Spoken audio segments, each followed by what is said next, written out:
Welcome back for another video. It's been almost 3 weeks since the last video. I almost forgot the intro then. I'm pretty sure that it's welcome back 4, but it could be welcome back 2. I need to double check that. Anyway, who are the best players to buy? Who are the essential wildcard picks? So double Gameweek 33 is officially confirmed and final now. We know who's going to double, and those 6 teams that are going to double are going to blank the following game week in Gameweek 34. So the rest of the season is basically mapped out now. It's just that Palace versus Man City postponement to be rearranged still, and that's got a very good chance of dropping into Gameweek 36. So let's just quickly talk about the double game week having just been finalised on the weekend. The 6 teams are Bournemouth, Brighton, Burnley, Chelsea, Leeds and Man City. If you're new to FPL, double game weeks carry a lot of potential because you get the points from both games. So, you know, Haaland's going to be the most popular captain. If he scores against Arsenal and gets a hat-trick against Burnley, then there's going to be huge points. They'll all be doubled as captain, plus appearance points, bonus points, etc. all doubled. Now, Arsenal losing to Southampton was a spanner in the works. And Chip's strategy is looking more divisive now. You might see that as a good thing, especially if you're chasing rank. There's not such an obvious Chip strategy now for the rest of the season. The reason being is there's little incentive now to carry many Arsenal players on a wildcard in Gameweek 32. Whereas, you know, most people are going to wildcard triple Arsenal, triple City, triple Chelsea, etc. And it's now the likes of, you know, Bournemouth and Burnley and Leeds that have got a double game week, but they've got some rough fixtures around it. Bournemouth have got Arsenal this week, for example. Leeds have got Man United away. You know, Burnley players are just an avoid in general, except a double game week potentially. Oh, and Chelsea and Man City play each other this week as well. So if you've still got your wild card, your bench boost, and your free hit, I know some also have your triple captain, then basically the 2 prevailing strategies are to wildcard this week and set up for the big double game week 33 bench boost and then free hit and blank game week 34. Again, as a reminder, those 6 teams doubling in 33 don't play in 34, so that's why the free hit in 34 makes sense. So yeah, wildcard 32, bench boost 33, free hit 34 is a common strategy. The other common one is free hitting in 33 in the double, wildcarding in 35 and bench boosting in 36. Now this looks pretty good as well because then you don't have to sell players this week that have got good fixtures. You know, like Bruno, Gabriel, Rice, Raya, Ekatike, Thiago, Dango, etc. Those guys. They'll let you keep them for a week. You can free hit the best possible starting 11 in double game week 33. But that only works if you're able to field 11 players in that blank in 34. Which is a bit easier now that Arsenal don't blank. That's the other side of the coin. And then you wildcard in 35 after the blank. Man City and Palace, as I said, expected to double in Game Week 36. That's the final double game week of the season and a very small one. So you could wildcard triple Palace in, for example. The downside is it's not a great bench boost, and obviously it's going to be a bench of single game week players. And if Palace do progress in the Europa Conference League, then obviously rotation could be at play as well, because the league's going to be dead for Palace by then, and all they've got left to play for is Europe.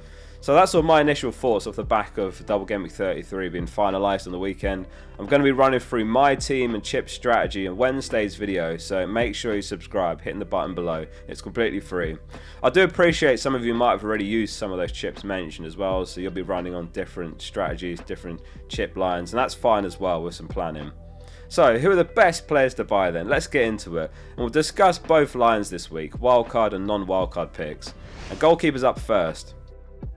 Verbruggen's a name I'm expecting to see everywhere for the Game Week 32 wildcards. He just makes a lot of sense because it's Burnley this week. Plus he's got the double in 33 and he's relatively cheap at 4.5 mil. Raya tops the keepers table this week. He's on 4 points. Arsenal home to Bournemouth and they've got the early kick-off on Saturday, which isn't ideal given they're having to play midweek in the Champions League as well against Sporting.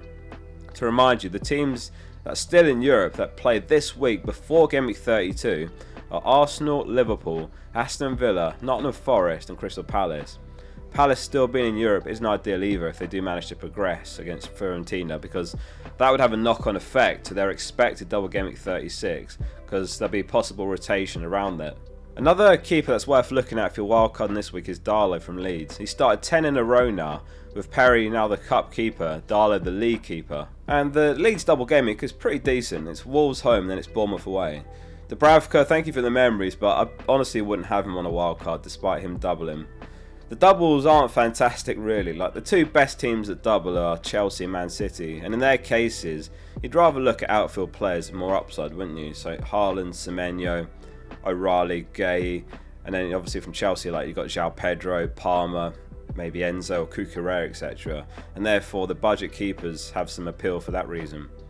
Therefore, on the wild card, I think the keeper combination to consider is Verbruggen and Darlow, assuming that you still have your bench boost, of course. Otherwise, you've got that flexibility to keep Raya in there and then go for probably Verbruggen and Raya. Defenders next then. Now, Gabriel went off in the FA Cup with a knee injury against Southampton. He was spotted on the bench with ice on it. Potentially and hopefully not a serious one, and we've got the benefit of seeing what his involvement is midweek in the Champions League, if any. That yellow flag has knocked him down the table to 3.9 points. If that gets removed later, then he shoots back up to the top spot, and he is one that you could consider keeping on a wildcard, even if you're bench boosting a 33, just because the teams that double in 33 have such bad fixtures this week. You know, lots of people are going with a defence like Senesi starting in a back three this week away at Arsenal. At the end of the day, he's been by far the best defender this season, and one fewer fixture does not guarantee that he'll be outscored by those with a double, just one extra fixture over the season. Arteta said the following after the Southampton game: "I don't know, I think he felt something. I don't know exactly what it is. We're going to have to assess him." But obviously, when a player is asking to be substituted, it's never good news. Every season, without fail, the double game weeks do pull you in, and you end up left disappointed by going for someone just because they double who ends up doing nothing. Van Dijk tops the table this week, 4.4 points. Liverpool are heading into a really difficult period though. It's PSG on Wednesday, and then it's Fulham home on the weekend, which is a must win. And then on Tuesday it's the second leg against PSG. Liverpool cannot afford to drop points in the league though if they want a shot at Champions League places, unless they go all the way in the Champions League itself, which seems quite unlikely right now. Van Hecke is another rising name for the same reason as Verbruggen. He's a safe, reliable option in Brighton's backline. He's not the best for DEFCONs, he's averaging about 8.5 per 90. The only other one I would entertain is Kadioglu in left back, obviously even less likely for DEFCON, maybe an attacking return. He's actually started every game since Game Week 5, which surprised me. I didn't actually appreciate how much he'd been starting till I was researching this video. By the way, some of you probably don't know this, but I write about 1,500 to 2,000 words for every video that I record, and this season I've been converting all my videos to write-ups, basically article format, which is on the FPL Focal app and FPL.page, including all the graphics as well. I do the same for my team selection videos and predicted lineups every week. So yeah, do check it out, FPL.page or FPL Focal in the App Store. Obviously the vast majority of you just prefer video format, which is fair enough, that's why you're watching, but I know some of you like a read as well, so that'll be right up your street, and it is one of the countless features that you get for 77p a week on the Focal app. So yeah, anyway, back to Brighton. They've conceded 41 expected goals this season, which ranks 7th in the league, so I do think a Verbruggen and Van Hecke double up isn't awful by any means.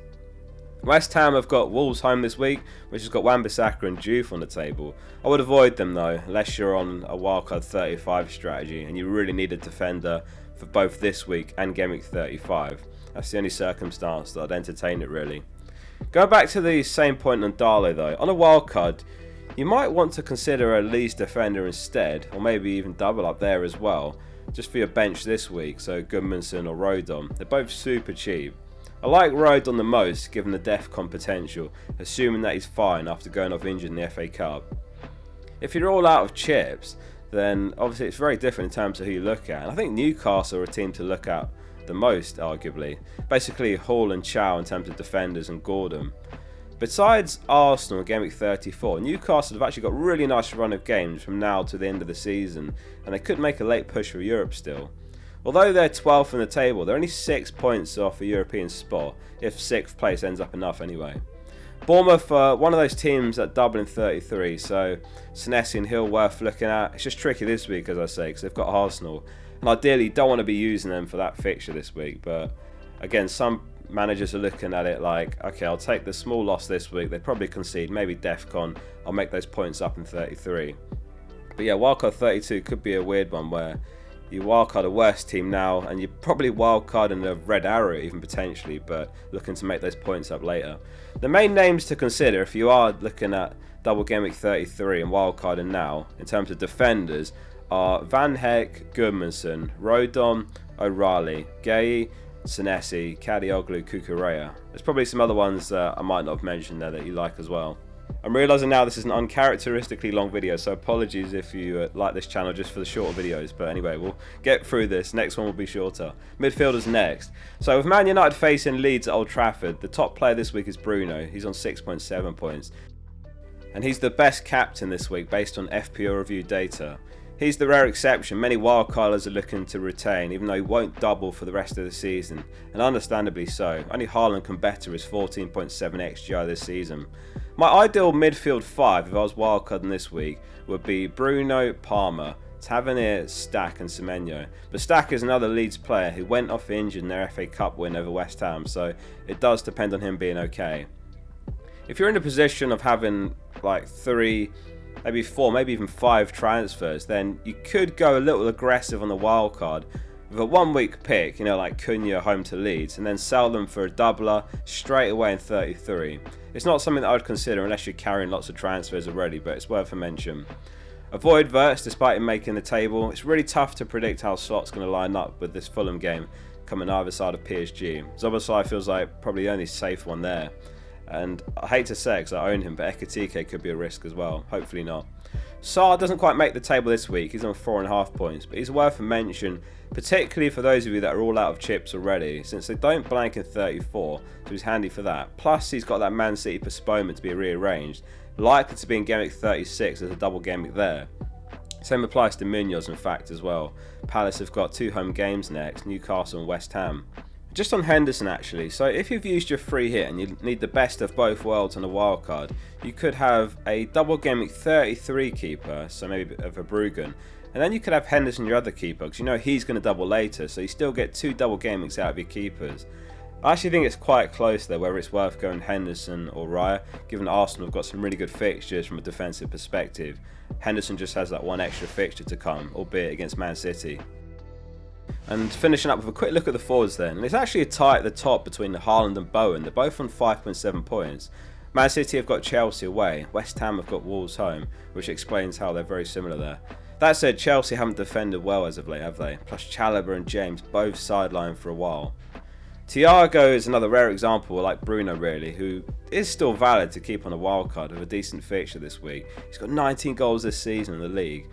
Potentially, if you were to have him this week, he's selling Gameweek 36. Brentford's final 3 games are Man City away, Palace home, Liverpool away. However, if you do need a forward this week, I think Bowen's the winner. They're actually dead even if you look at projected points for the next 5. So in a nutshell, Bowen wins if you're chasing the upside. When 2 players are dead even, I always like to look at exactly what I want to get from those 2 players and then choose accordingly.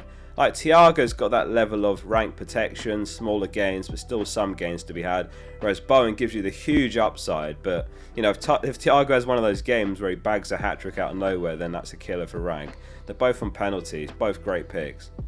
Welbeck's another popular name in the conversation, since you know it's basically for Verbruggen and a defender if you're going Brighton players for the double. So that leaves you with the option for one midfielder or Welbeck. The mids at Brighton aren't the most inspiring picks though, are they? Like, you got Matoma, Gomez, maybe Gross could do alright. However, will Welbeck definitely start both games in the double? That's always a slight risk of him at his age.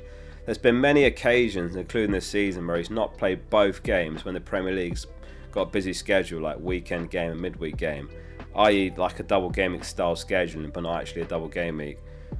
Calvert-Lewin not on the table this week given his fixture, but he's a very valid third forward.